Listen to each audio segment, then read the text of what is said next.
Okay. All right. Members of the committee, first time I've appeared before you when I wasn't Senator Clater. I was in education for 7 years. I recently went to confession, and the priest told me that it looked like I was going to spend some time in purgatory, but the good news is the 7 years I did in education count toward my time in purgatory. So I appreciate your service.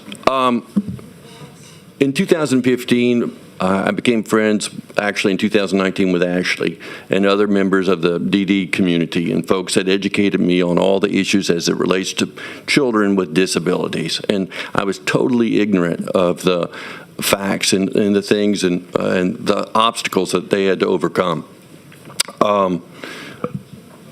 In 2015, I brought the bill that Barbara's trying to repeal today, and it was based on a little teeny bit of background. If you took the MFP and the different pieces that you put in, ordinary students, poor students, gifted students, let me see who the rest of them are. They could help me out here. Career and technical, and the other students, when you get the weighted average, that was the student count. And what was happening was, not that they were doing it necessarily on purpose to start off with, but the charters were taking the full count that had all those different pieces in it, and the kids with disabilities were being left behind in the public schools with less resources that went to the charter schools. I support choice. I wanted to do that. Caroline's a friend of mine. Her dad and her brother, friends of mine. But we were bleeding off the resources from the public schools into the charter schools, and they weren't taking their share, and they weren't reporting. So apparently, there's been a huge change of heart within the charter school community, and they're doing the right thing, and they don't even need to be required to do the right thing anymore by the legislature, who's the body that's supposed to hold them responsible. Just get rid of this old law, and we're going to do good, and it's not going to be a problem. I'm kind of Reagan, trust but verify. Let's see that you're actually doing your share. If we eliminate the entire section, and if you look at your bill, page 6, line 7, it says we're going to repeal 1739-91 in its entirety.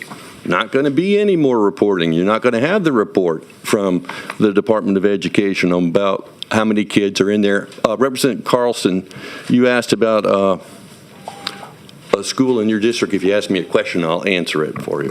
Okay, thank you. Thanks. Hi, good afternoon. I'm Ashley. Rep. Almaday has a question. Ooh, okay. That's loud. Welcome, Senator Clater. I think you keep the title for life, right, Senator? Well, Senator Darcy said that you keep the title for life. She put it into the actual rule. So, yeah. Oh, okay. Well, Senator Clater, thank you. So my question is My this. wife won't call me Senator anymore. My question is about how the MFP funding comes down to a given school district. And so if you're saying that the charter schools have taken the cream off the top and left behind students who have significant disabilities, then why isn't the extra MFP that goes towards students with disabilities following those students to the school wherever they are? Oh, it is going to the schools. But I'm saying, since it's a weighted average, when the number of kids come out, since it's a weighted average, you're bringing with you a portion of that child's weighted average. I know it's kind of confusing, but we pour it all into this cup, and then we make the student count based on the average of all of them. So when one student comes out, he's taken the gifted part with him, he's taken the disabled part with him, he's taken the technical part with him or her. So because it's an average, that's why it's leaving with them. But where does the average go? The average comes from Baton Rouge to the school district, and then it's not dispersed evenly? I mean, I don't understand where the math on that. Yes, where are we missing allotting extra funds for students with special needs wherever they go to school? It's because it's a weighted average in the student count. If everybody's in the same school, and since charters are public schools, it's all in that pool for the public schools. But when you're taking kids out of the pool and putting them in a charter school, Which is still a public school. still a public school, they're taking the entire amount with them. But the reason for the bill originally was because they weren't taking the kids with exceptionalities. They were getting the money and none of the responsibility. And so we didn't want to make them 100% responsible at the same level. We said, how about 85%? You do 85% of what your district does, that would be fair. Okay, because we're on a time limit, I'm going to just stop right now, but to be honest, the way I'm understanding this, you're actually making the case for the bill. So Well, I'm maybe I not can chat with you explaining it later. well in that particular It's probably instance. my head. We've been here for quite a while today, but thank Yeah. you, Madam Chair. I'll relinquish the light for time. Good afternoon. My name is Ashley McReynolds. I am a parent of an almost 18-year-old now that has been a student in East Baton Rouge Parish since he was 3. He has multiple disabilities and received special education services since he was 3. So just to sort of try and answer your question, Representative Amity, how this bill originally got started back in 2015 was trying to deal with the inequities in the MFP formula. And right now, the local share is still inequitable and allows the average weight that is carried by students with exceptionalities, gifted and talented, all of those that drive extra monies to provide them services. That full weight goes when students leave and go into charter schools. At the time, there was about 88%, if I remember my math right, in 2015. And when we applied the 85% rule, about 88% of charters did not meet the 85% criteria in 2015. So they were taking more than their share of the MFP because they were getting the add-on weights on top of just your base student per pupil formula.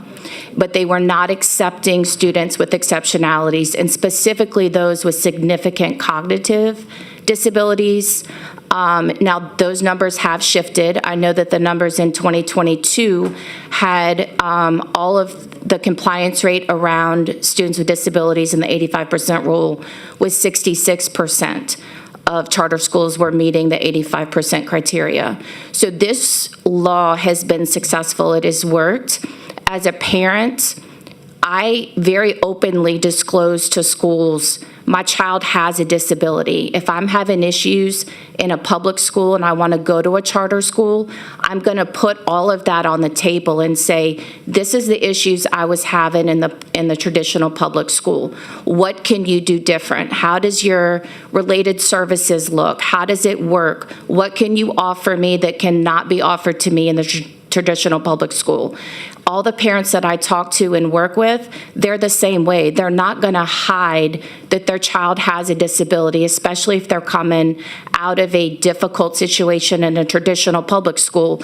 They're going to want the people that are going to serve their child to know this is what I'm bringing to the table. So I really have a hard time when people that have provided testimony before me saying that it's causing a difficulty for parents not wanting to disclose. I don't know a single parent that, and I know hundreds, that are going to be very willingly open to self-disclose, my child has a disability, this is what I'm looking for, what can you offer that the traditional public school hasn't been able to? Thank you.